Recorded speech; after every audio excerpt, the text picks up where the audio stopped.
Introducing the Lisa Chill Collection, your answer to hot nights. These mattresses beat the heat with ultra-cool covers, whisking away heat for the perfect sleep temperature. Save up to $460 on Chill mattresses and get 2 free pillows when you shop now. iHeart listeners can save an extra $50 off by visiting lisa.com/iHeart. That's LEESA.com/iHeart. Exclusions apply. See lisa.com for more details. Why? If you have T-Mobile 5G home internet, you might be hearing this Why? a lot.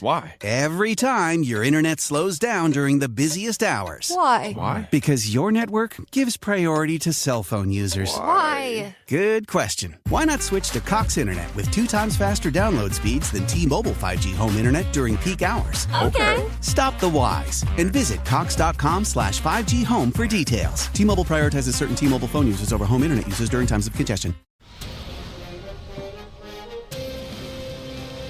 It's time for a Big Blue Kickoff Live. Nobody can ever tell you that you couldn't do it, because you did. On Giants.com. You know what I saw? New York Giant Pride. And the Giants mobile app. 17-14 is the final. 1 touchdown, we are world champions. Believe it, and it will happen. Part of the Giants Podcast Network. Let's go out there like a bunch of crazy dogs. Have some fun. Hello, everybody, and welcome to Friday's edition of Big Blue Kickoff Live right here on Giants.com and the Giants mobile app, on the verge of divisional playoff weekend, my favorite playoff weekend of the year. And we'll kind of look at the playoffs this year and take some lessons out for the Giants as we move forward, and for the league, frankly, heading in to the divisional round. It's all brought to you by Cadillac, the official luxury vehicle of the New York Football Giants. John Schmelk, Lance Meadow with you. And Lance, this is my favorite football weekend. You have the best teams remaining.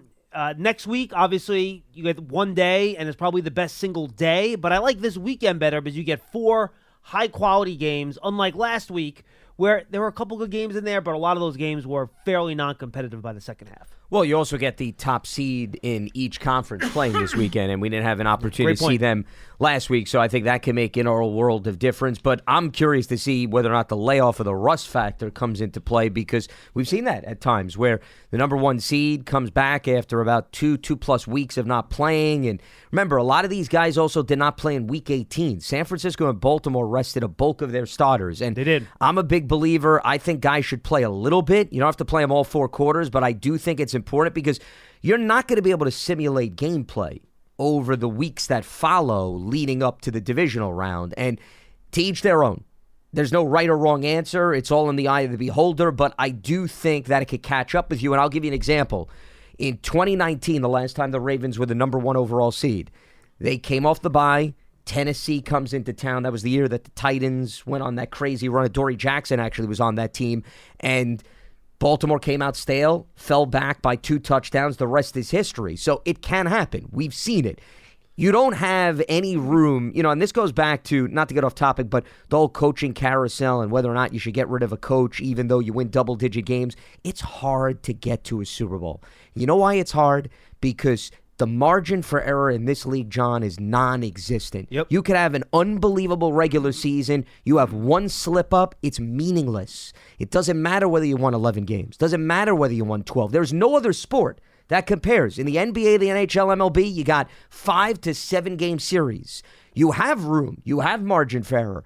Doesn't exist in the NFL. That's why the best team in football doesn't always, obviously, at the end of the year, raise the Lombardi Trophy. Correct, and that's why everyone loves the NFL, because you don't know what's going to happen. It's not like the NBA where the better team will win that 7-game series almost every time. It's just not the way it works in the National Football League, which is how you're attracted to it. And Lance, a few things I want to touch on today before we get to your calls. We will open up the lines. Excuse me, hiccups. I apologize. 201-939-4513. And Lance, when I take a look at these playoff teams, and especially the teams that advanced and won last week, I can't help but not see the high level of quarterback play that we saw here. And guys that are able to make things happen even when things aren't perfect, right? C.J. Stroud made a number of throws with guys in his face off platform. Jordan Love did the same thing for the Packers. We know how well Jared Goff has played this year. And Patrick Mahomes and Josh Allen obviously speak for themselves. Baker's had right? a good season, too. And Baker made a number of passes down the field. And I think it just struck me watching those games that when you eventually get to the postseason and you're playing other really good teams, that are, at this point, you're really getting personalized game plans every week where you really game plan for the opponent and you try to take away their strengths and, amplify their weaknesses. It helps your team so much to have the quarterback that can elevate you and make plays that aren't designed. You take a play where maybe the other team is playing the right coverage or they're making the right call to counter what your offensive coordinator's plan was. But you know what?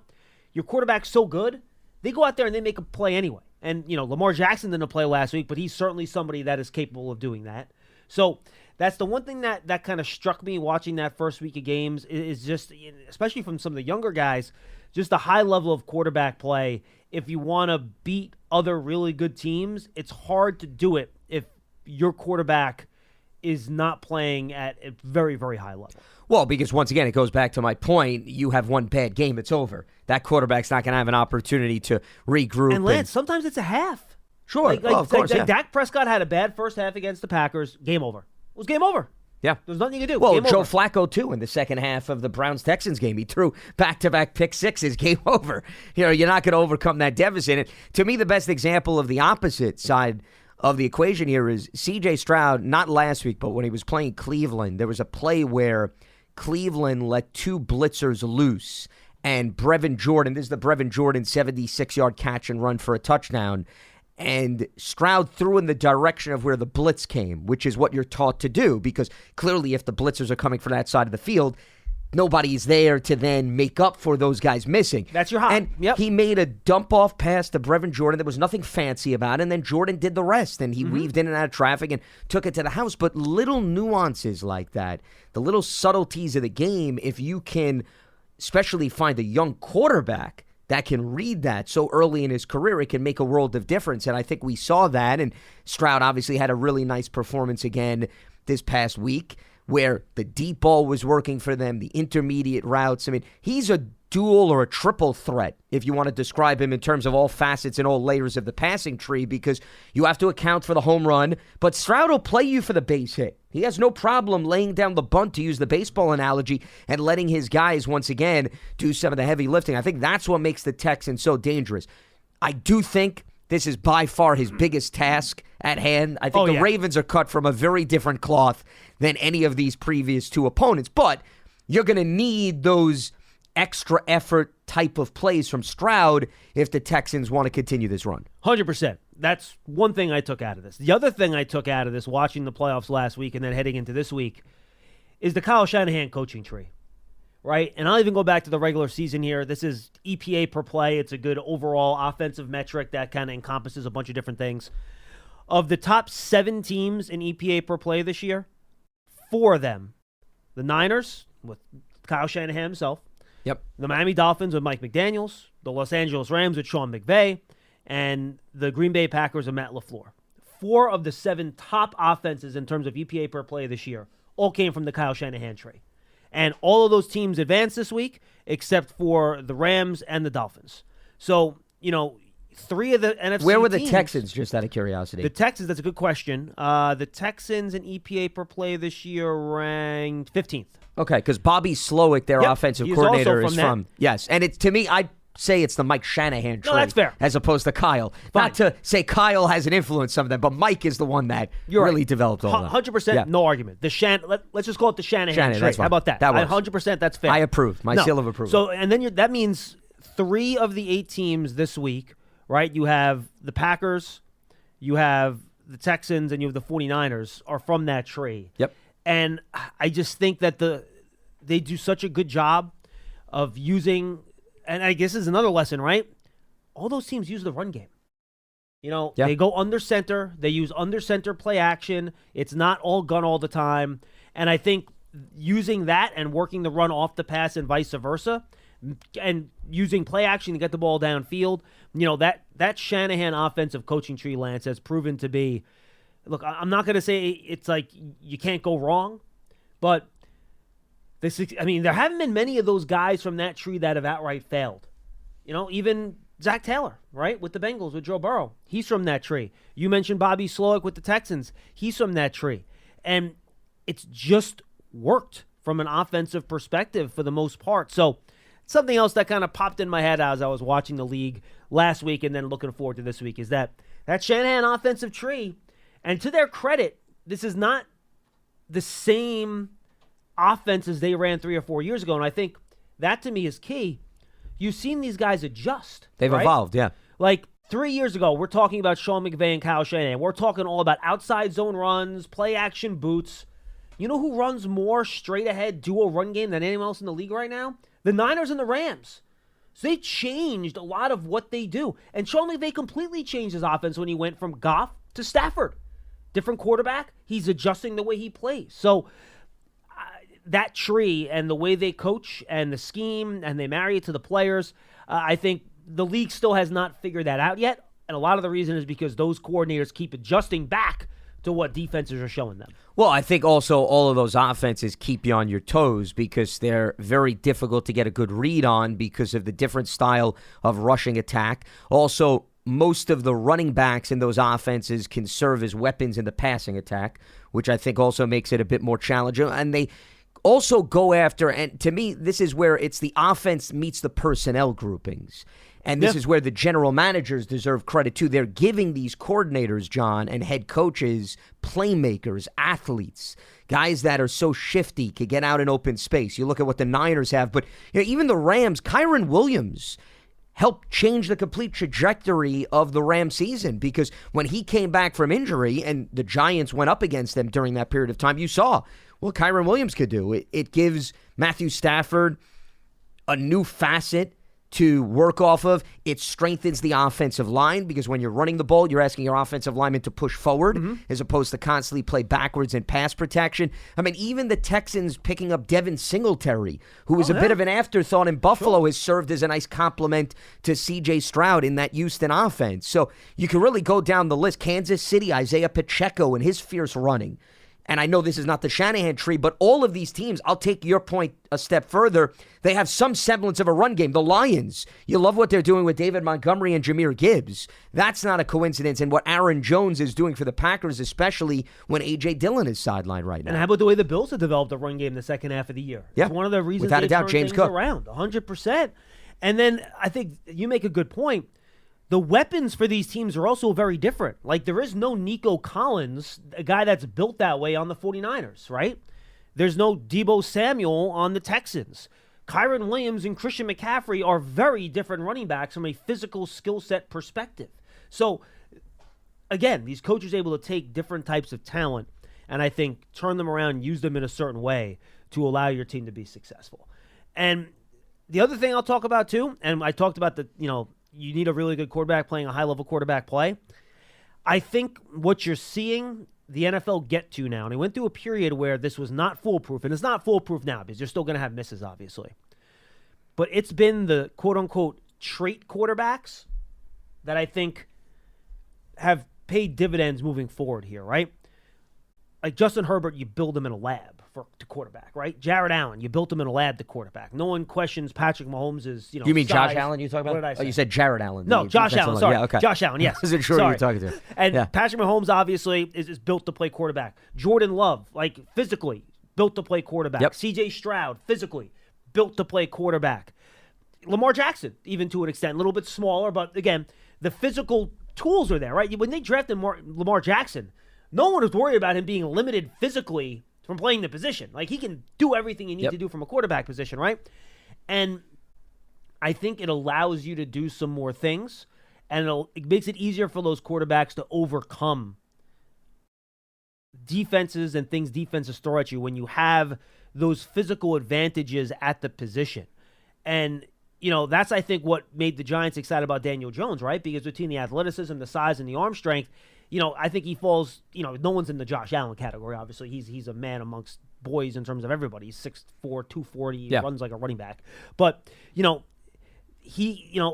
need those physical tools. And, yes, I love Bryce Young last year. I still think he's going to be successful, but he has to be successful like a Drew Brees was successful, right? Where you got to pick people apart. He's not the most physically gifted guy. And I'm going to put Tua in the same conversation, right? Tua is a really accurate thrower. He's really smart, good anticipation, not a great mover, Lance. He's not overly big. A guy like Dak Prescott, since the ankle injury, He doesn't move as well as he used to, and just in terms of him, he was a 4th-round pick. And Lance, look where these quarterbacks were taken in that are playing this round. All right, I'm going to go through it for you. Lamar Jackson, 1st round. C.J. Stroud, what was the 3rd overall? Yeah, well, I mean, high first-round pick. So. Jordan Love, 1st round. Baker Late first Mayfield, round, 1st overall. Jared Goff, was he or Wentz 1st overall? Goff was 1st overall, Goff right? was 1. Goff, Yep. 1st overall. Patrick Mahomes, 1st round. Josh Allen, top 10. I know people, Brock Purdy, da-da-da. 1 of 8, all right? Yeah. 1 of 8 of these guys were not first-round players at the quarterback position. So do exceptions exist? Sure. Is it extremely hard to find them and you can't count at it? Absolutely. Even go back to the quarterbacks in the last round, the guys that got knocked out.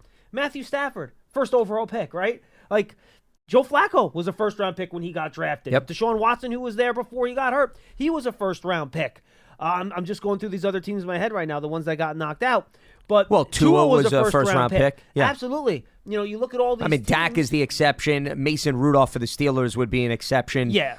But look, they're starting quarterback. Jalen Hurts was a 2nd-round pick, so there's a few. But the majority, the main takeaway is, yes, the bulk of them are from fairly early in the first round. And a lot of them top 10, top 15, right? Yeah. But, then again, they still need talent and the right ingredients around them, regardless of where the quarterback is taken. But my point is that if you really want to get a quarterback with elite traits that could take you somewhere, odds are you're going to have to pick them high in the draft. It's going to be hard to find them later. Can you find a guy that can help you win games and be a good NFL quarterback and get you to the playoffs? Absolutely. Is it going to be hard for that guy to take you all the way to the Super Bowl? Probably. Yeah. No, there's no doubt about it. That's been well documented. But, at the same time this year, what's also unusual is you've had a Chiefs offense that has taken a step back and a defense that I think has answered the call. So if the Chiefs, to me, get to the Super Bowl this year, something tells me we're going to be talking a lot about Steve Spagnuolo's unit. Oh, you should. A big 100% part of that equation. Not to take anything away from Mahomes, but Mahomes, I guess, is not doing the things, or the offense is not doing the things that we're so used to seeing. The Bills, John. Because all quarterbacks need help. Yeah. All quarterbacks Well, need help. even Buffalo's had a tale of 2 halves of a season. The first half of the season, they were a shell of themselves. Now the running game has come to life. They've played a little bit better. They're getting healthier at various positions. So I think those 2 examples, coincidentally, those teams are playing one another this week. But, you put them under the microscope. The elite quarterback doing crazy things doesn't necessarily, I guess my point, tell the whole story of how they actually got to the divisional round this season. But I will say this. If Patrick Mahomes wasn't absolutely elite, could you imagine what that Kansas City offense would look like? It'd be even more of a struggle. Sure, absolutely. Yeah, because what he's been able to do at least has kept their head above water. Correct. Same thing with Josh Allen. 100%. Yeah. And, C.J. Stroud has elevated that entire Texans team offensively. Lost Tank Dell. Before this year, people were talking about the Texans having a top 10 pick again. Like, before C.J. Stroud went in there and started playing the way he's playing. So, again, just some things that I've picked up on, keeping an eye on here. All right, let's open up the phones. 201-939-4513. 201-939-4513. It's all brought to you by Cadillac, the official luxury vehicle of the New York Football Giants. Don't forget to subscribe to our other off-season podcast. It starts with the Giants Huddle podcast. That's brought to you by Citizens. We do interviews with players, coaches, front office personnel, and the best analysts around the league. A lot of good stuff coming your way. We have our walkout interviews with a bunch of players on offense that's either up right now or going up today. It should be up shortly if it's not up already. So go check that out in the Giants Huddle podcast. We also have draft season, our draft podcast. Tony, Pauline, and I, we've been going all season long, folks. We're going to keep going. And that basically takes a look at everything draft, not just from a Giants perspective. We break down prospects. We just had our first mock draft this past week, which I'll rant about in a second after we take our first call. Just a lot of good fun. We're both going to be out at Shrine and Senior Bowl next week. We'll have a podcast next week with Eric Galco, who runs that, and we'll rock and roll from there. All right, go to the phones, 201-939-4513. We'll get more into the games as we go along as well right here on Big Blue Kickoff Live. Let's go to Phil in North Carolina. He will lead us off today. Hi, Phil. Hey, guys. Hey, great show today and a great show during the week. And even all the different partners that have been in on BBK have done an excellent job. Thank you. Even Paul. Even Paul's done a good job. The emphasis on trying to get to the playoffs. And like you said, the common denominator among the teams. It's superior play by the quarterback, superior play by others. But also, even when there's not a superior play, there's a level of functioning, which is something we haven't experienced with or offensive line. And until we resolve that offensive line issue, we're only going to be a broken team. No, absolutely. And Phil, and I think that's part of the calculation, right, that the team made last year when they re-signed Daniel Jones. They thought, look, Daniel Jones got this team to a top 11, top 10 EPA per play last year. I'm talking the 2022 season now, right? And he did elevate other people around him, partly because of his ability to run the football. And they thought if they get the offensive line a little better, improve the wide receivers a bit, you could then get him into the category of like the Dak Prescotts and guys like that, where he could be at that level of quarterback play because of the variety of injuries and things like that just didn't work out this year. Well, and I also think the offensive line was functional in the second half of the season, much more so than in the first half of the season. Agreed. I think if you compare the two, the other thing, shockingly, they got healthy. It helps. Yeah, absolutely. So they were able to rely on some of their options, but you can't continue to come back every single season. We have this conversation every single year where you're waiting. This is going to be the year where all 5 guys stay healthy for all 17 games. No season operates like that. Every team deals with injuries on the offensive line. Every team deals with breakdowns, and that's why it's up to the quarterback to help stabilize that or the scheme to help navigate that. So we can't have the conversation again this year, all right, they're going to bring back the 5 offensive linemen, everybody's going to be healthy, because that's not realistic. So this idea that next year is going to be the year, you can't keep repeating that or taking that to the wishing well. I mean, you can hope to get better play from the offensive line. No, you can, yes. but the point is, I'm telling you right now, all 5 guys are not playing all 17 games. That's not happening. And they may lose somebody. That's just, once again, that's the nature of the beast. Remember, the Cleveland Browns lost both of their starting tackles and won 11 games and made the playoffs. If Cleveland can do that and went 4 quarterbacks deep, does everybody do that every year? No. But Kevin Stefanski and his staff found a way. They also had a historically good defense, too, which was helpful. They did, but, I mean, they had the historically good defense was more yardage than scoring. I mean, there were games where the Browns gave up points, and they had to find a way to overcome that. So, I still think that team deserves a lot of credit for what they were able to overcome, because that's not easy. And they lost Nick Chubb, too, sure. And they had Amari Cooper out of the lineup a little bit. So, I mean, that was unheard of what we saw in NFL history. No, the Browns did what a great Cleveland job did with this that. year. Absolutely. Yeah. Yeah, excellent points. How do we get there, though? How do we, I totally agree with Lance that, we have to factor in injuries, whatever. Maybe not to the extent what happened last year or this current year. You keep adding talent. You keep adding talent. That's all you can do. Keep adding talent, yeah. And they already changed the offensive line coach this year. So, I mean, you can't really do much more than that. So they're trying. Yeah, I hope it works. Boy, I really do. So anyway, thanks, guys. Appreciate it. Yep. And all right, I'm going to go one little rant, then I'm going to ask you a question. So we did our first mock draft on draft season, and before we even started it, I made clear, I said, guys, look, mock drafts in January are ridiculous, all right? Yes. Because you don't know what team needs are going to be. You don't have that free agency yet. Assigning players to teams is pointless. Don't get upset about who goes where. The point is to get a feel for where players might go in terms of range in the draft, right? How heavy is it offense? How heavy it is defense, position-wise, and just in terms of where the best players are and where they might fall in their draft. That's the point. So the Giants got the pick at number 6. I was assigned the Giants in this particular mock going back and forth. So I went through the options, and I started the draft by saying, well, I haven't even watched Jaden Daniels yet. I have since then, by the way. And it was either Jaden Daniels, who Tony did not pick him to go to the Patriots, which was a surprise to me. So first of all, I wasn't even expecting Jaden Daniels to be there, because I thought he was going to pick him for the Patriots. So he's there. Malik Neighbors is there, and Roma Dunzier is there. And I go through all the reasons. I'm like, oh, you know what? And I decided to give the Giants a Dunzier. I thought that they need a taller wide receiver to match with Wan'Dale Robinson and Jalen Hines, who's more of a speed guy. I thought he was a better fit. I think Neighbors is actually a better player, but whatever, not important. So I start getting these tweets. People are really upset I didn't pick the quarterback. And one, I had not watched Jaden Daniels yet. I was not going to draft Jed Daniels for the Giants without watching him. Since I have, he's worthy of the 6th pick. He's a very good player.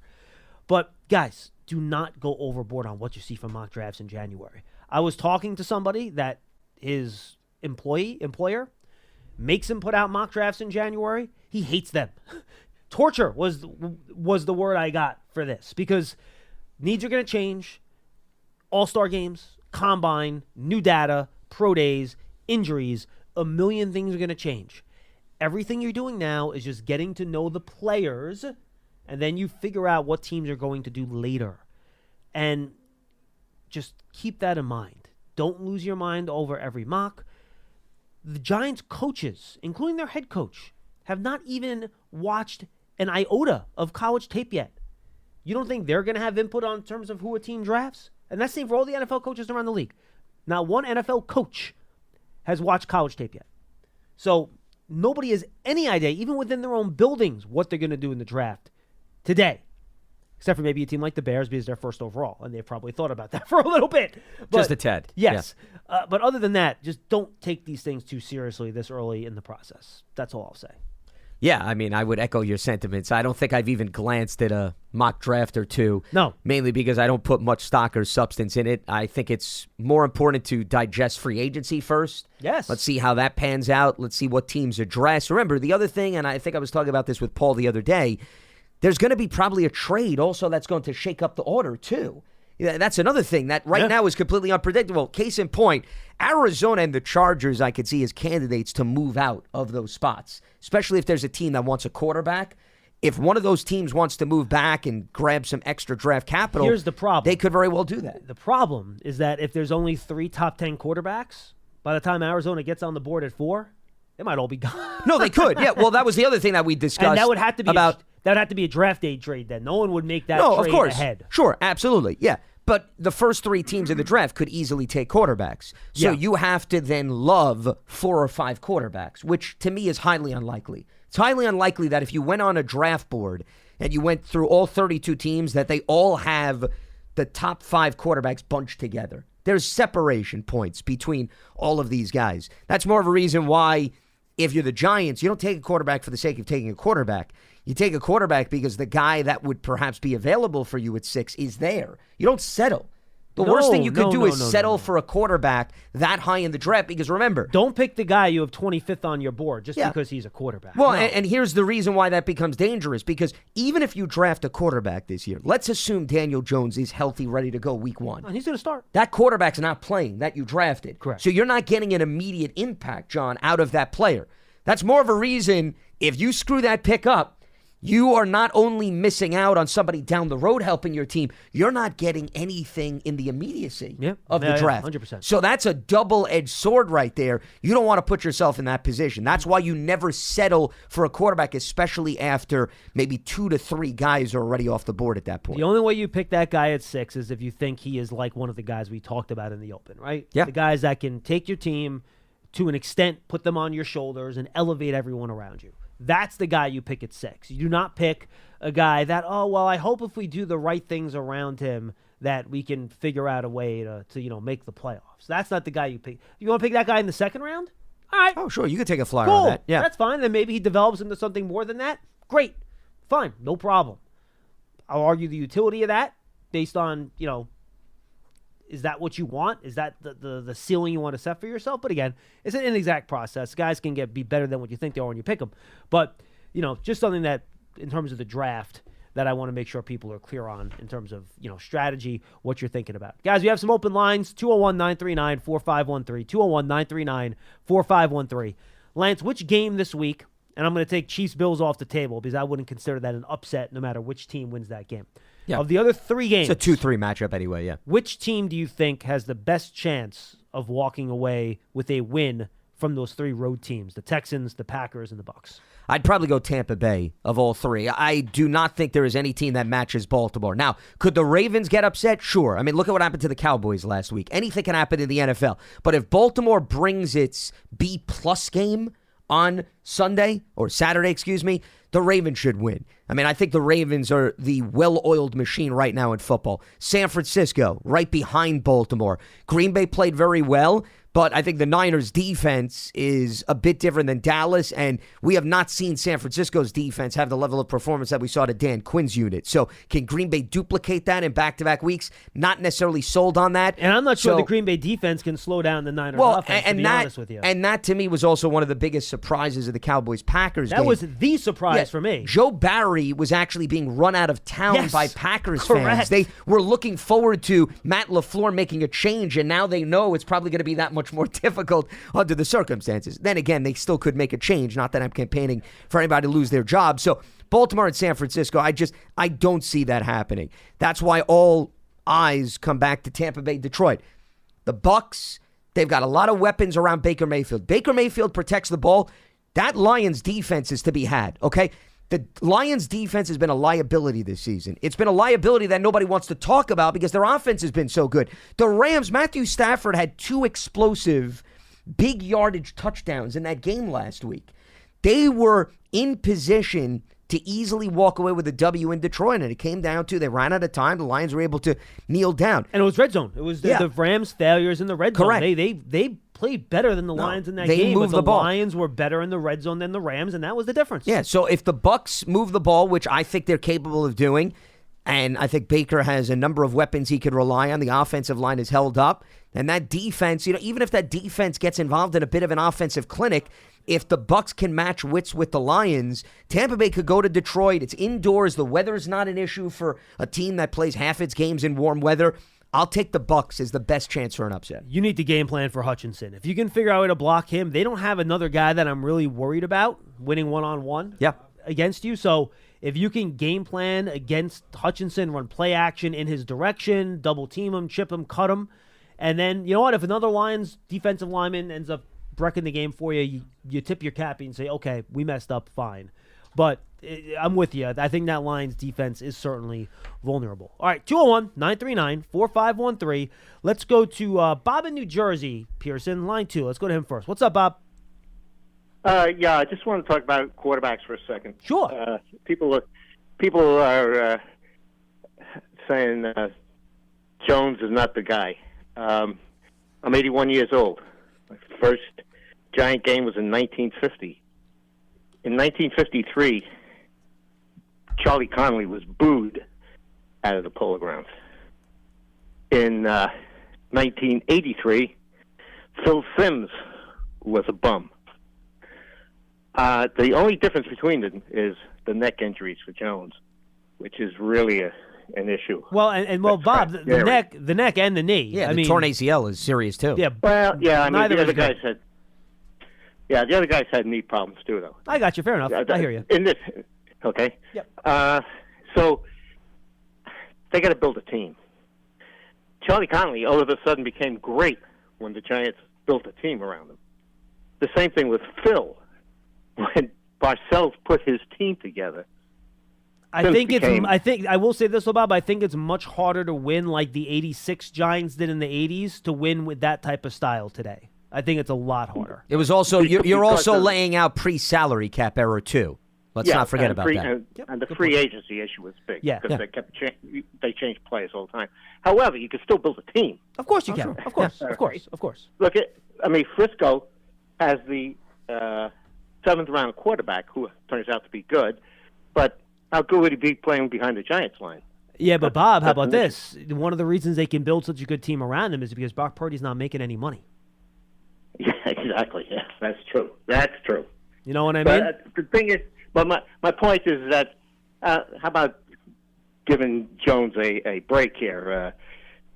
The team he's working with is not a team on a par with any of the big teams. Oh, of course. Okay? And Bob, we said that the first 5 or 6 weeks before Jones suffered his first injury of the year. He went out. It's not your guy. I know. He did not have a chance to succeed against the Cowboys and against the Niners in those 2 games. He was under siege immediately. He did not have a chance in either of those 2 games. You see, Bob, I think the biggest challenge is games, go ahead. Yeah, go ahead.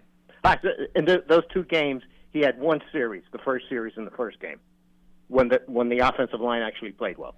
Well, yeah, and I think that first series, the plays are scripted. You can move remember, and a lot of that was him scrambling. That first series against Dallas, people forget. Yeah. Almost half the yards were Jones scrambles because he got pressured and he had to run away. Yeah. He just happened to gain yards, and you can't sustain an offense with doing it that way. Lance, go ahead. Yeah, no, I mean, what I was going to mention, Bob, is I understand you preaching for patience. I just think if you look at the NFL landscape overall, this is not necessarily anything or a shot against Daniel Jones. Teams, they get to a point where they can only wait so long because of the salary cap issues and so forth. So when you have a quarterback that can't stay healthy or you have issues with the personnel around the quarterback, what happens if you look at trends is teams decide to go in a different direction, not because the player doesn't have potential. They can't continue to play the waiting game. And that's, I think, the biggest challenge right now for Daniel Jones. Exactly. And it's not his own doing. No. It's the fact that he's got to stay on the field. That's number one. You can't evaluate a quarterback if they don't stay on the field. He's only had one fully healthy season, okay?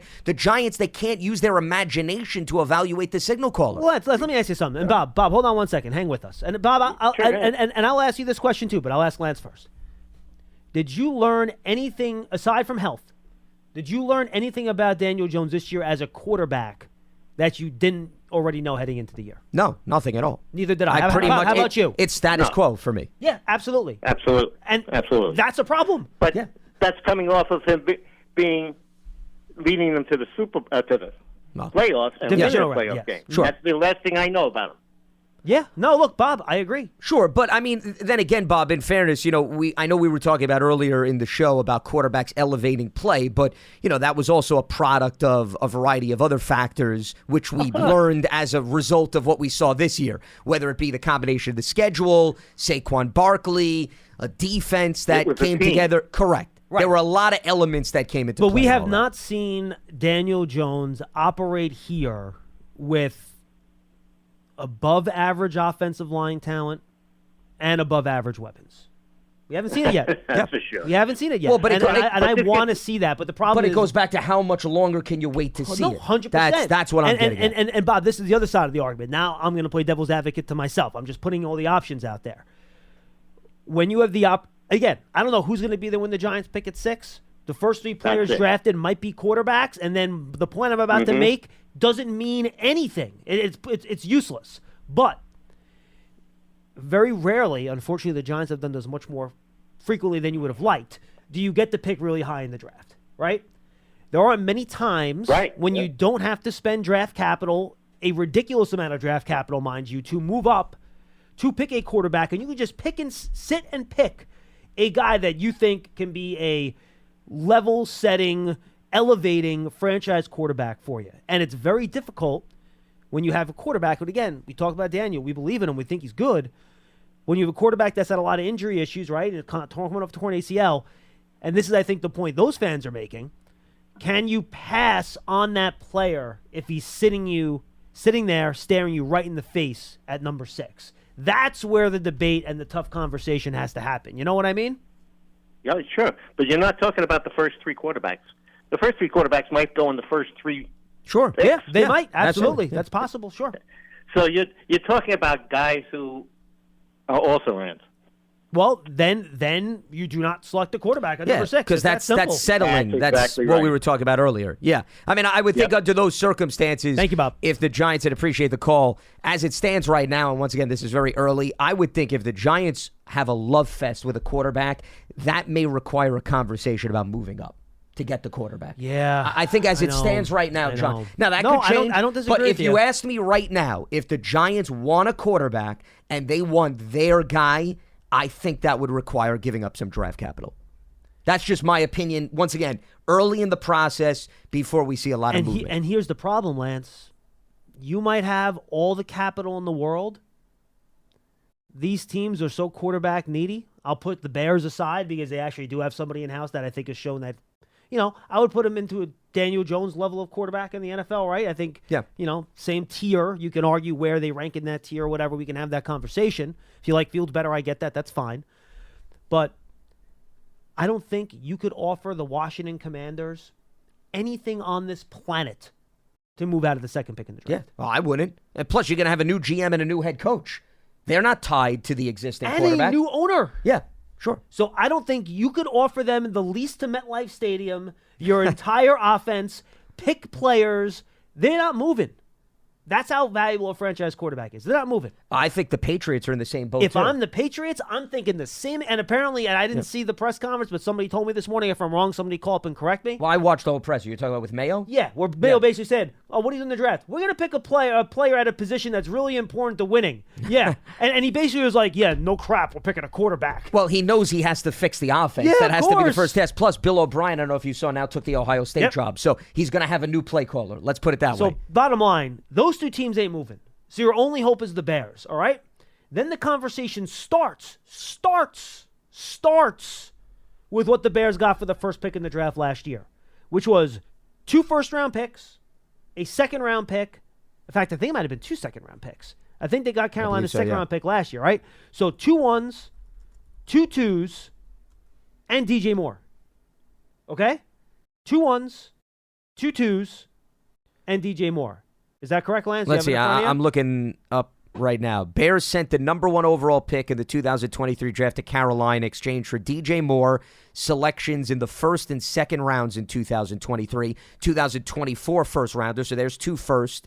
So it's 2 1s. Yeah, 2 1s, 2 2s, and DJ Moore. And DJ Moore. Moore. 25 second. Yep. And by the way, first-round pick this year is more valuable because Caleb Williams or Drake May Well, there's or more Jaden substance Daniels, at that position, yeah. Pick your choice. Yeah. They're all going to be graded higher than any quarterback in last year's draft. Yep. So, and I know the Bears or the Panthers moved all the way up from 9. The Giants are at 6. 6 and 9 is not a huge difference in terms of it's what still you're going to be given. costly. It's in the window. Yeah. So, do you think the Giants, and this goes to Bob's first point in this call, right? From a roster building standpoint, can give up 2 1s, 2 2s, a Pro Bowl level player, and then something else? If you bring in that quarterback, are you going to be able to build enough around him for him to succeed? Would you like to be the Carolina Panthers right now? Well, that's what I was going to say. Bryce Young is the perfect example, Yes. right? They got the quarterback, and then they put him in a situation where he's running for his life. The offensive line's a mess, and now they have to pick up all the pieces this season. And, oh, by the way, a new coach and a new general manager are now coming in to start the process all over again. Not a great situation to be in. No. In fact, I think it's fair to say, Lance, that might be the worst situation in football right now. Oh, well, based on how long or how short coaches have lasted, I always joke and I say, who would want the job? Somebody wants the job because there's only 32 of them. Correct. Okay? So somebody's going to take the job, but I was talking with somebody who's covered the Panthers on my Sirius XM show when they made the change from Frank Joe Reich. Person? No, not Scott Fowler. Okay. He's been covering the Panthers since 95 when they came in as a franchise. And I said, whoever is hired as the next coach, just tell him to maybe lease the house. Yeah, rent. As opposed to rent don't buy. Yeah, do not make a heavy investment from a real estate perspective because the track record doesn't bode well. And I know we're making light of the situation, but the facts are the facts. And even taking the ownership situation and the quick trigger finger out of the equation, I mean, you don't have resources to make the roster better. Because you gave them all up. Sure. And by the way, I think they're bottom 10 in cap space. They don't even have a ton of cap space. That's the situation you don't want to get into. And again, if there's a guy that you think is going to be your C.J. Stroud, whatever, and can you give up too much for a guy that's going to play the way Stroud has as a rookie? You probably can't. But boy, it gets hard real fast. Bob is in Bloomfield. Let's go to him next. Bob, what's going on? Hey, guys. Double Bob.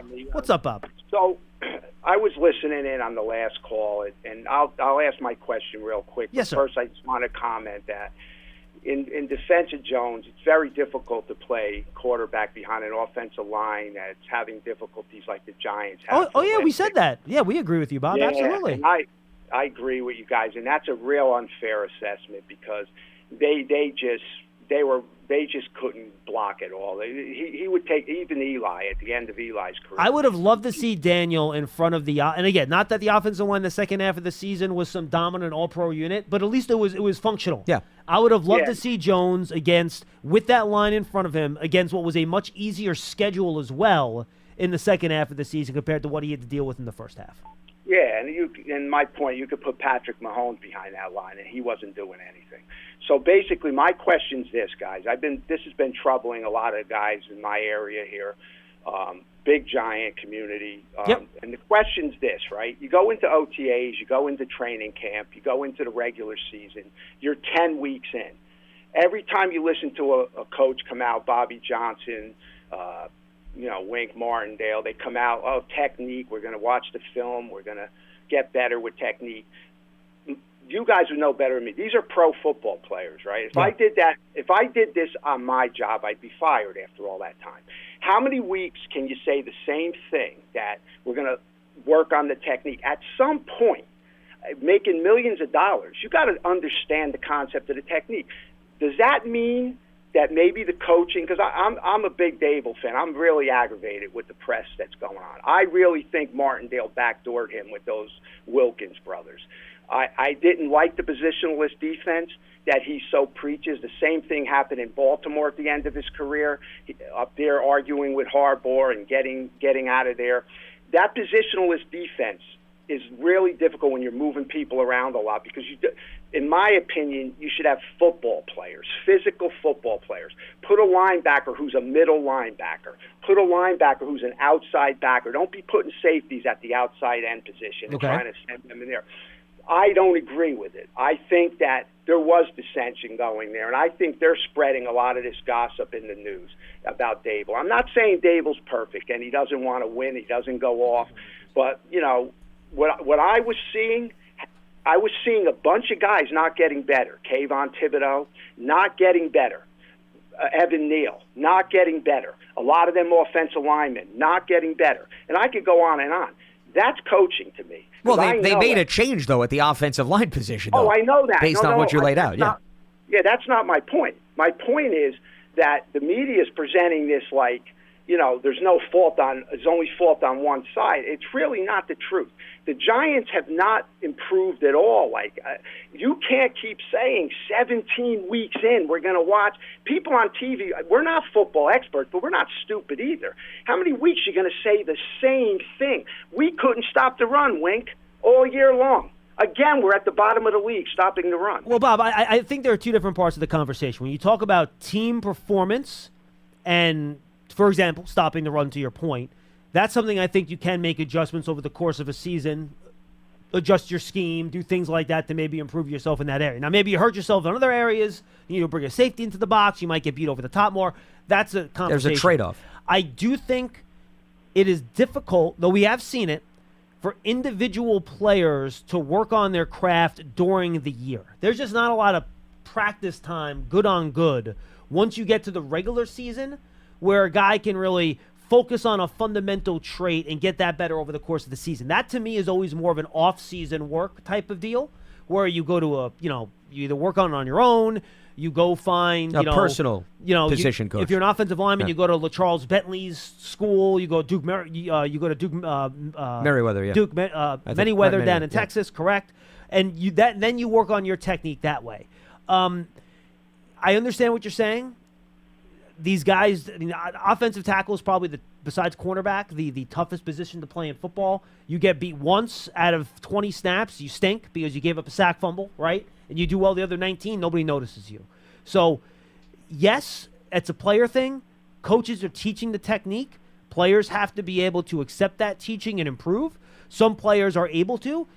You could have the best teacher in the world. If the student's not able to take your teachings and apply it on the field and just frankly be better than the guy across from him, you got the best teacher in the world. It's not going to matter. So I think it really depends on the situation, though I think the hope would be they made a move on the offensive line, and I think the most important thing you can get from this new offensive line coach is can he improve Evan Neal's play, right? Well, that's the first and foremost thing we're going to talk about. I mean, Bob, you brought up Evan Neal. How did Evan Neal have a chance to improve? He didn't play the entire second half of the season. Well, yeah, but the other thing, guys, like when you move guys, right? I mean, I've been watching the Giants since the '60s, but you're moving people all the time, right? Guard, center, he could do this. He's a jack of all trades, but he's a master of none.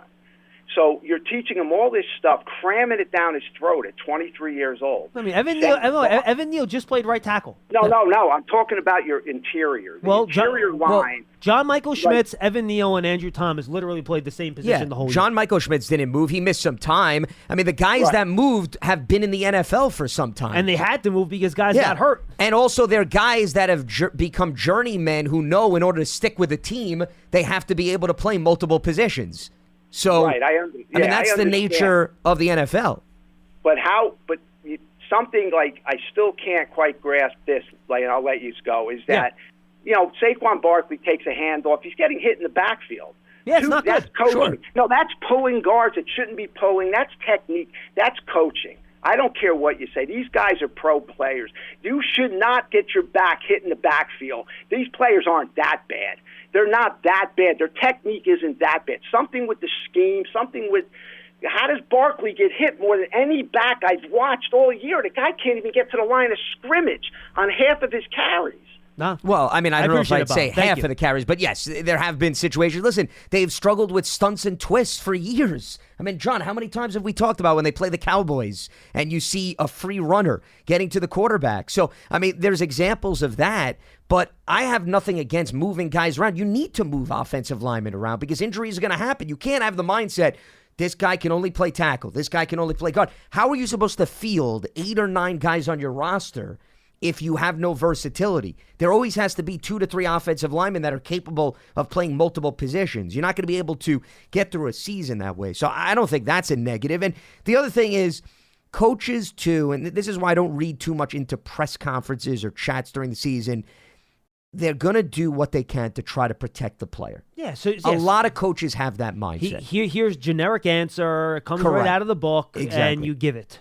So it's not to excuse the coaching, but you're reading, I think, a lot into what is said every 2 weeks. They're not going to throw a guy under the bus and say, we've coached him for 5 weeks, he stinks, he sucks. Okay, coach, well, why is he on the roster? I can't give you an answer. I'm not in charge of the roster. We told him not to do this 20 different times over the past 2 weeks. He keeps doing it. Like they're trying to protect the players. Correct. You're looking and scratching at things that are never going to be said. You know, that's the idea of it's when a coach has an introductory presser, you want them to say what you want to hear. But that's not their job. That's not the role of anybody to say exactly what you want to hear. So I would not, personally, I wouldn't read too much into interactions during the season. And there's nothing fundamentally wrong with the Giants' run scheme. They run the same run plays that everyone else does. They run inside zone, they run outside zone, they run counter, they run power, they run duo. They run the same stuff everyone else runs. There's nothing where they're doing weird things. It's just that guys are getting beat. I mean, guys get beat. It's just the way it goes. That's the league. All right, let's go. We got 2 more calls. We'll get to both of you. Let's go to Tim in Charleston. Then I'll save Lance's favorite caller for last. Tim, what's going on? Hey guys, I can only imagine who's next. No, I kind of know, but so yeah, we really kept you on the edge of your seat with that one. Yeah, before our friend in Maine comes on, I got 2 quick comments, and especially since Wilson called yesterday. So yeah. 2 quick comments and then a question. And one is, I agree with both of you, pretty much. I think 100% that you can't reach for a quarterback in the first round. You take the best player available, whether it's an offensive tackle, a wide receiver, an edge rusher. You do what you have to do. And you have the second round. And Tim, by the way, just FYI, it's 6. It's probably going to be an offensive lineman or a receiver. That will be the best player. Yeah, I like Joe Alt personally, but I don't like to ever put names on specific draft positions this early. It's before the Senior Bowl and the Combine and all that. So anyway, but we got 2 second-round picks. We got a third-round pick. We got a fourth-round pick. If there's a quarterback there that they think can be serviceable, let's go get him. Let's go get him and develop him. We know DeVito can play. I mean, he might not be a world beater, but if we had to start the first game or 2 of the season with him, it wouldn't be the end of the freaking world. You know what I'm saying? So my guess is you're gonna have to have 2 other quarterbacks in this building in the spring because Daniel Jones is not gonna be able to participate in OTAs or minicamp, and you need 3 quarterbacks. So the Giants are going to add 2 quarterbacks in some way, shape, or form between now and when OTAs begin and when the players report. So whether that's a veteran, a draft pick, 2 veterans, 2 draft picks, at least 2 more quarterbacks will be in the building by then. At least in my opinion. Yeah, no, I'm in agreement with you there. Yeah. I'm all for an affordable veteran and a draft pick, so that we have 2 ways we can go. At the end of the day, but honestly, Tim, I'll just say this: I realize you're saying this now. If the Giants are Week 1 at Dallas Sunday Night Football, which is something we've seen a bajillion times before in our lifetime, you're going to feel really good. And again, this is nothing against Tommy, but are you going to feel really confident going to that game if Tommy DeVito's starting for you in Week 1? I'm not going to feel really confident going into Dallas on Week 1 if Johnny Unitas is our quarterback. Well, good luck bringing him back, by the way. Yeah. Honestly, because the NFL keeps screwing us over with that year after year after year. You're a big market year. team, Tim. You know? They're going to want you against another good team in week 1. It's just the way it goes. Yeah, well, put us against Washington. It's like give us a chance to start the season on a positive note, for crying out loud. Well, who knows? Washington may be vastly improved with a new coach and a new GM this year. So be careful what you wish for. You don't know how Washington's going to look. Well, they may be, but I don't want to be in Dallas. No, I agree. I hate the divisional week 1 game. Yeah. Get rid of it. Play a team in the AFC. Play a team in a different division. I don't want to face an NFC East team. You play the AFC North this year. So I don't know if the Steelers, the Ravens, or the Browns, or the Bengals will be any easier. Giants, Steelers. I'll bet you right now, Giants, Steelers are a primetime game. Well, they opened up a few years ago. Remember when Roethlisberger and them came here? Yep. So I wouldn't be surprised if that happens. Yeah. Then let's play the Bears. That's a big market. That's Bears aren't on the TV schedule, ratings. Tim. You got now you're really in the wishful thinking. Yeah, he's just throwing out random teams. Do you want to play? Wait, would you like to play the Carolina Panthers too? We could try to contact the league and see if they can. The Panthers are on the schedule. I thought you said.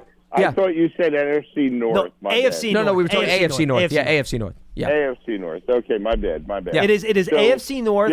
It is AFC North, NFC South, and then the Seahawks and the Vikings. That's what the Giants' schedule is next year. All right. So yeah, I mean, usually I know that because you can predict unless they change the divisions, you can predict this 14 to 17 games of the NFC schedule years in advance. Yep, sure, yeah, because they rotate. Usually, Yep. Yeah. Usually I know that, but so the question I have is our new offensive line coach. I forget his name. What is it? Carmen Brasillo. Thank you. I remembered it was an Italian name, but that was about all. We've had as Lance said, we've had trouble with these twists and stunts for so many years. Do his offensive lines have a history of performing better against them? Do we know that? Can you offer any light on that? And I'll take it off the air. I appreciate it, Tim. I'll check that specific thing right now. I did look. It's actually very odd. So 2 years ago, the 2022 season, the Raiders ran the ball extremely well. They couldn't pass protect for anything. Yeah. Derek Carr got killed. Last year, at least the first half of the season, they couldn't run the ball lick.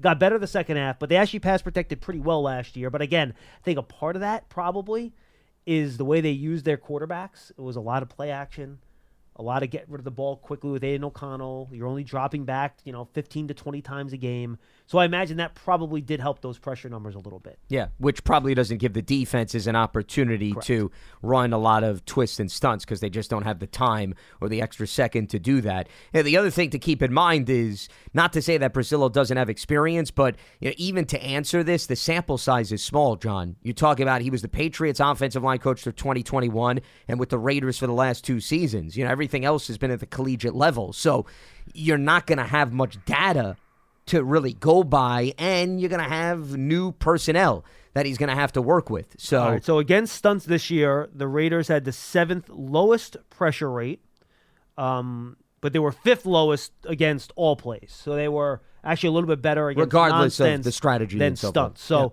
So for the year prior, let me bring that up here. They were overall, that was the year they were not as good protecting the passer. They were 27th in the league with all plays. With stunts involved, they ranked 26. So they were about the same regardless. So mixed results. Yep. Yeah, Mm-hmm. and we don't know whether or not that was a product of the quarterback. Jacobs led the NFL in rushing that year that they struggled in terms of pass protection. And we have these conversations always year to year. When you are a defense that struggles against the run versus the pass, is that a product because everybody's throwing against you versus everybody's running against you? It's hard to pin your finger on those type of strategies and trends. I will give them credit. They kind of had a bit of a journeyman offensive line for the Raiders this year. You had a bunch of veterans, not a lot of big names. Jermaine Illuminor was their right tackle. He's been on a bunch of different teams as a swing tackle, not even as a starter. Andre James, obviously Colton Miller's a very good left tackle. But he's the highest pick. Correct. That you could point to. Everyone else just journeyman veterans, and he did a nice job with them. So you hope he can bring that same type of energy to the Giants this year. All right, final call of the show. Charlie in Portland, Maine. Charlie was getting on me on Twitter about this. Charlie, how are you? Hey, good, John. Hey, Lance. Hey, you guys are going to be taking a lot of friendly fire until April, I tell you. What do you mean friendly fire? Friendly fire, you guys are going to get bombarded with, about getting a quarterback. So just fire. So Charlie, just fire, not friendly fire. We're just going to get fire. Yeah. It's not friendly. How is this year any different? How is this year any different than previous years where it's always been heated about the draft in general? And quarterbacks. Yeah. So, I mean, what is... Friendly fire means at least we're on the same team, kind of, and we're just giving you a hard time. All right, fair enough. Okay. I mean, maybe that went over my head. Prelude to some friendly fire. Right? Yeah, I think it is. Yeah. Speaking of friendly fire, here we go. Look, we have to take a quarterback. I don't care if they move up, they move down a bit, or they stay where they are. There are 6 quarterbacks. Would you be okay if you pick him in the second round? It depends on who it is. I don't want a second round. I mean, if Pennick fell to the second round, yeah, I would say here's the 6 I'll give you. Obviously, Williams. No, let him name him. Let him. Why are you making it easy? He already butchered one guy that he said he wanted. Let me hear him name the 6 quarterbacks. Yeah, name the 6, Charlie. Go ahead, Charlie. Name us the 6 quarterbacks. I'm going to put my feet up on the table because this is going to be. No, I want full names. No. I want full names. I should ask you for the middle initials too. That's what I should ask you. I can give you the last name. Well, I want full names. Okay. McCarthy. This is too easy. Daniel, May, Williams, and Panic. I call him Panic. Panic. Anyway. Panic. You know Michael what? Panic. For Charlie, that was actually pretty good. I don't know. I thought he said Daniel. We're going to have to go. Pearson, what did you Daniel. think? I don't know. I didn't hear the S. I didn't hear the plural. I think he said Daniels. I don't know about that. I do enjoy the way you say McCarthy with your Maine accent, though. It was pretty good. Makes me feel at home, Charlie. McCarthy. So, look, those are the 6, right? But I'll give you somebody else, all right? I'll give you something that might happen. Ooh. And there was an interest, a big interest from Shane for Hooker last year. Let's go to the Lions and try to peel him out of the Lions. Give him a 4th-round pick, 3rd-round pick, and grab Hooker.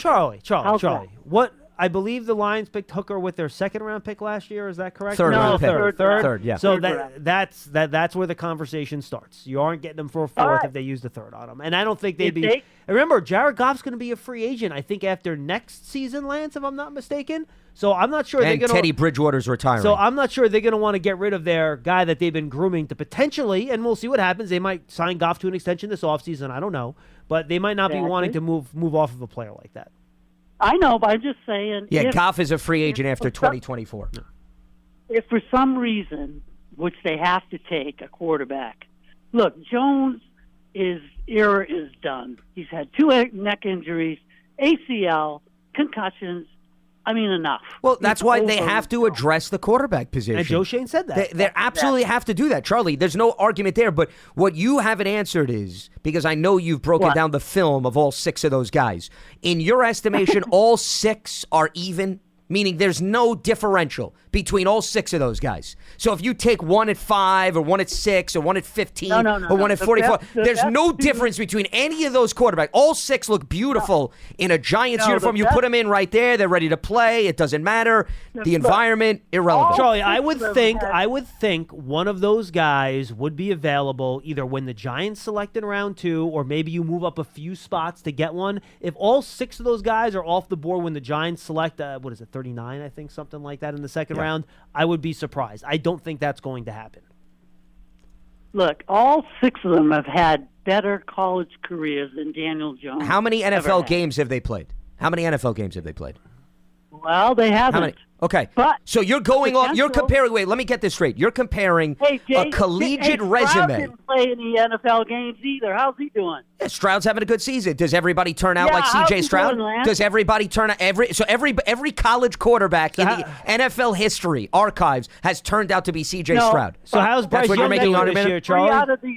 3 out of these 6 will be like Stroud. I bet you that. Ooh, I don't know if they're going to be like Stroud. How did the 2018 draft class turn out, Charlie? How did those top 10 quarterbacks? 2018. Draft class. That's why. No, but you just said, hold on a minute. You said that 3 out of the 6 are destined for greatness. So I gave you 4 in the top 10 in 2018. May? Yeah. There's 2 right there, and there'll be another one. So you truly think that high when was the last time that high volume of quarterbacks in one draft class all panned out? 1983. What year is it? 1983. What year is it now? What year are we in now? You're arguing against yourself, Charlie. I mean, but, I don't I'm trying to understand. help you, I don't dude. know why you put him on to put him in this position. What year is it? Charlie, wait, no, I want to. What year is it? What year is it? Is it 1984 right now? Is it 1984? No. Okay. So you're referencing. It doesn't matter. So you reference that 1983 was the last. Lance. They're good Look, quarterbacks. we don't have a quarterback. You have to take a swing at it. And if you miss, you have to try again. No, but That's it. you make a logical swing, okay? You don't get in the batter's box and just start swinging like crazy, okay? You don't twirl yourself around and do the hokey pokey, You don't just sit in the okay? batter's box and let the pitches go by every year. No, you don't do that. You're either. right. You find a middle ground. You're right. You don't take ball after ball, but you don't swing like crazy, okay? The hitter's coach, okay, tells you to be disciplined and find a balance. You just want to go in and swing for the fences. No, you don't I care about don't. doubles. You don't care about singles. You don't care about base hits. You don't care about running We the already bases. You don't got care a about single. fundamentals. It's called Daniel Jones. He can't get past first base. So we need But a Charlie, quarterback. we have established that they have to address the quarterback position. The question is how you do yeah, it. but there's many different And ways I'm you go about saying addressing you have it. to get a quarterback in the draft. Period. There's Okay. got to be one guy or 2 guys that you like. Oh, that's It fine. has to- Yeah, but that's a very generic now open-ended statement. And that's different than you have to pick the best guy at 6 no Yeah. matter who he is. You have to pick up the best quarterback. You can't go through this draft and not pick a quarterback. Okay, so now you're talking can't- about so meaning if they love a quarterback in the 6th round, that makes you feel warm and fuzzy? That's what you're saying? No, I'm saying Well- they have to pick a quarterback in the 1st round, second at worst. Okay, if somebody that's drops. fine. If you want to But that's say, it. that's okay. If you Okay. want to put first Well, and that- second round there, that's a different conversation. I get that. But Charlie, what happens if they don't like any quarterbacks? Then what they're happens? stupid. Then they're ridiculous. So- then they shouldn't be GM and they shouldn't be a head coach. So it's possible that when they evaluate all the quarterbacks, they like 3 guys, but their cutoff is after 3. That's not feasible? There's no world where that exists, where they really like 3. Then they But when you move get to up and 4, get the it's guy. very iffy. They get one of those 3 guys. And what Over happens there, if make none of the deal teams... to Wait, get hold it on. done. There's 5 teams ahead of the Giants. What happens if none of them want to move? Well, what are you going to do? Okay, let's Two just of them aren't picking a quarterback. yeah, but The Charlie, Chargers let's or say there are 3, and the top 3 teams are gone. all locked in on picking a quarterback, and they don't want to move. And Then they- what and- do you do? No, and they're gone after the top 3. Hold Yeah, on. And correct. the 2 teams that don't need a quarterback are 4 and 5. Right. So what are you going to do then? That's why there's 6 quarterbacks that you can take. You see, he's got an There's answer just for 3. everything. Yeah, but He's Charlie, got but then, an but answer then, but, for everything. But then wait. Then wait until the second round. You don't have to force it at 6. You understand what I'm saying? And if you have to move up a little bit, look, But moving then up you in the take second chance, round. John, that guy's not going to be there in the second round. Yeah, but moving, that's the thing. Yeah, Look, I get you, but we're moving up in the second round is much less onerous than moving up from 6. It's a lot different. Look, like to we're go, go- we're gonna that know that a isn't lot as bad after as the the deal. combine anyway. We're going to know a lot after the combine. These guys always shoot up. Some of them shoot down. The We're gonna know quarterbacks, a lot of medical- times the good quarterbacks don't throw at the Yeah. combine, Charlie. So we'll have to see. No, But- I know. They but wait till their luckily- pro day, but we're also going to know medicals on these guys. Correct, That's and gonna be the important thing. Penix and Nix will both be at the Senior Bowl, though. That's going to be fun. They'll That's both be right. at the Senior Bowl. So No, that'll be that's fun. Michael And we Panic. always take a It's Senior Panic, Bowl not Penix. quarterback, so we're going to take one of those two. We always do, right? We've taken like Jones. We've taken 2 other guys. Webb, I think, was there, and we took I don't know. A couple others. You don't Yes, know. you don't know. That's well correct. said. That's probably the most accurate statement that he's mentioned and words that have come out of his mouth. And I will help Troy out. He said 1983. The 2020 draft class was pretty good. Well, I was going to say 2004 Burrow, wasn't I bad. was going to say 2004. Yeah, 2000. But look, 2020 had Burrow, Tua, Herbert. Yeah. It's pretty good. No. That is pretty good. That's pretty darn good. Absolutely. That is not a bad hit rate. Yeah, right but there. I mean, he could have went 2004 Yeah, with Rivers, Eli, Manning, and Roethlisberger. Correct. Yeah, so I mean, there's other examples, but the point is it doesn't happen every year, John. That was why I brought that up. In fact, it happens less often than it does. Yeah, so that's what I'm saying. 6 guys could go, let's say. I don't think 6 will go in the first round, but even if 4 or 5 go in the first round, all 4 or 5 are not going to pan out. You guys, you got to It's just not going to happen. For the people that are in the pro quarterback class, Joe Shane was given a chance to rule out taking a quarterback at both his press conferences during the year. He did not rule that out. In fact, he said we have to address the quarterback position. To Lance's point, the question is how and when. How do you get the most value for your assets to get the best player at that position that matches what you want from that player based on how you're going to handle Daniel Jones' his health, et cetera, moving forward. That's going to be the conversation we're going to have over the course of the offseason, and there are different ways to approach it. And there's not just one that's the correct way, so we'll go through all the options. Don't worry. It's January 19th. I'm already getting tired of it. Well, buckle up. Who wants to talk about offensive line draft prospects? How about we do that? No? Hello? Come on. Lance, enjoy the games this weekend. Yeah, absolutely. You too. For Lance Meadow, I'm John Schmelk. That's Friday's edition of Big Blue Kickoff Live, presented by Cadillac, the official luxury vehicle of the New York Football Giants. For Pearson Butler, have a good weekend, my friend. We will see you on Monday for another episode of Big Blue Kickoff Live. Tired of restless nights? At Leesa, we know good sleep is essential for mental, physical, and emotional health. From memory foam mattresses to hybrids that keep you cool all night long, Leesa's mattresses offer exceptional comfort and support with free delivery and 100 nights to try out your mattress in the comfort of your home. For a limited time, save up to $700 off select mattresses plus 2 free pillows. Go to leesa.com/iHeart for an additional $50 off mattresses and select goods. Exclusions apply. See leesa.com for more details. Why? If you have T-Mobile 5G home internet, you might be hearing this Why? a lot. Why? Every time your internet slows down during the busiest hours. Why? Because your network gives priority to cell phone users. Why? Good question. Why not switch to Cox Internet with 2 times faster download speeds than T-Mobile 5G home internet during peak hours? Okay. Stop the whys and visit Cox.com/5G home for details. T-Mobile prioritizes certain T-Mobile phone users over home internet users during times of congestion.